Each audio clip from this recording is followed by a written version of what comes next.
Kerugian negara 300 triliun, laporan audit BPKP terkait perkara komoditas timah diserahkan ke Kejagung. Jaksa Agung ST Burhanuddin menerima hasil audit perhitungan kerugian keuangan negara dari Kepala Badan Pengawasan Keuangan dan Pembangunan BPKP, Muhammad Yusuf AT di Gedung Utama Kejaksaan Agung RI Jakarta, Rabu 29 Mei 2024. Penyerahan hasil perhitungan kerugian negara untuk perkara timah. Perkara timah ini hasil perhitungannya cukup lumayan fantastis.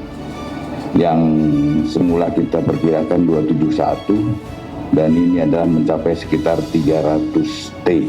Jaksa Agung ST Burhanuddin saat konferensi pers mengatakan bahwa pihak BPKP telah merampungkan hasil audit dalam perkara dugaan tindak pidana korupsi tata niaga komoditas timah di wilayah izin usaha pertambangan IUP PT Timah Tbk tahun 2015 sampai dengan 2022.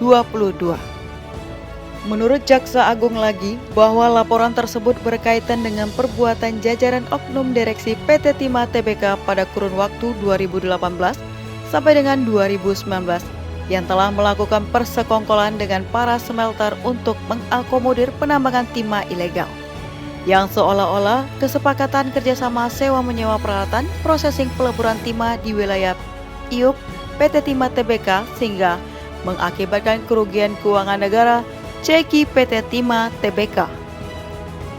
Berdasarkan hasil audit perhitungan kerugian keuangan negara dari BPKP, diperoleh hasil kerugian yakni sebesar 300 triliun rupiah, yang terdiri dari kerugian atas kerjasama PT Timah Tbk dengan smelter swasta sebesar 2,285 triliun rupiah, kemudian kerugian atas pembayaran biji timah kepada mitra PT Timah Tbk sebesar 26,649 triliun rupiah, dan kerugian lingkungan sebesar 271,1 triliun rupiah, terang ST Burhanuddin.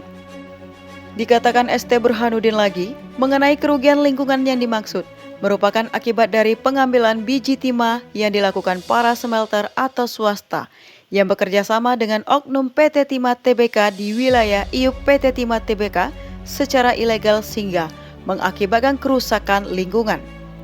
Oleh sebab itu, perbuatan melawan hukum tersebut telah menimbulkan kewajiban bagi PT Timah Tbk selaku pemegang IUP untuk memulihkan kerusakan yang terjadi.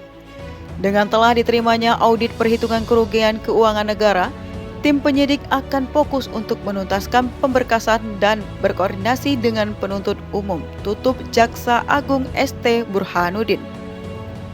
Penyerahan laporan tersebut dilakukan secara simbolis oleh Jaksa Agung Muda Tindak Pidana Khusus Dr. Febri Adriansa dan Deputi Bidang Investigasi pada BPKP Agustina Arumsari, AKMH, CFE, CGRA, CA, KIA.